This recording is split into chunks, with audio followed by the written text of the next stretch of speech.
Welcome back, guys, to this week's tip of the week. We're super excited to bring to you the installation of a gas shutoff, meaning the keyway part and then the Dante valve. So we're gonna go through the current method that you might be using to install these, and then we're gonna talk about a new invention that we came up with to make this process extremely efficient and look awesome. So let's get into it. All right, so the current method of installing a Dante valve with a shutoff, typically this is how you'll receive it.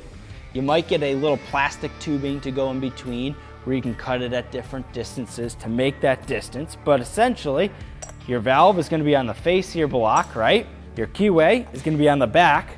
This you want to be tightened down to the back of the block so it creates tension so that this stays in place and holds tight to the face of the block.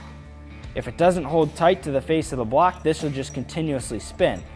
So we want this to be tightened down real nice and tight from face to face.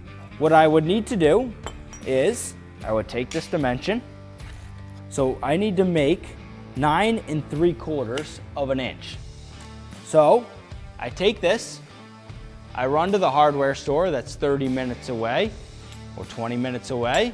I spend about 10-15 minutes in the store figuring out which size pipe I would need for that distance. And then I would take that 15 minutes to do that, come back to the job site, and then what I'm gonna do, I'm gonna take this block, right, and I wanna drill this right in the center. I have to drill 1 1/4 inch hole on a block that's 3 inches. Either way, we would take the center of this, so now I have a center point. So I'm gonna take my hammer drill, I'm gonna drill nice and easy, and nice and straight. You typically have to have someone kind of give you an eye. Make sure you're straight up and down.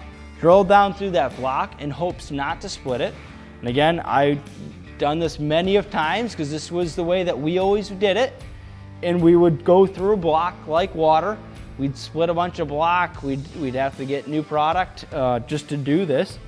But either way, then we'll put our Dante valve in the face.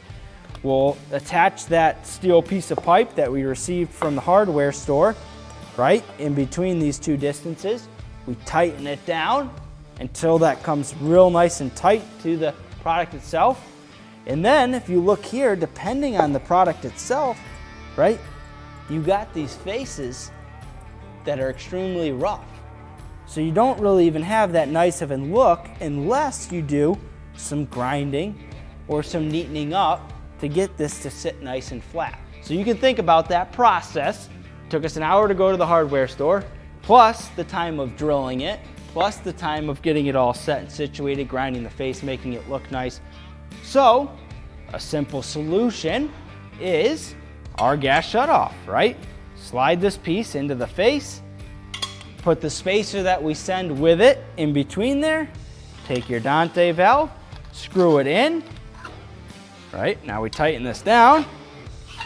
So now, when you turn that keyway on the face, this here isn't gonna move. And then that's gonna give you that nice finished look in a fire pit. So we'll continue to build this up, get our caps on there. And again, now we just take our pipe, put our pipe out this side with a 90 elbow, back in, 90 elbow, back in, and hook up our fire pit, and that'll be done by a gas guy. So hopefully you found this week's tip of the week beneficial, make you more efficient, more effective on a job site when installing these gas shutoffs.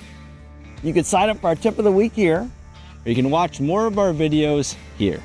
You can subscribe to our YouTube channel here, and make sure you shop our products at pavetool.com. If you're located in Canada, you can shop at pavetool.ca. Have a great weekend. Thanks for watching. Looking forward to seeing you next Friday.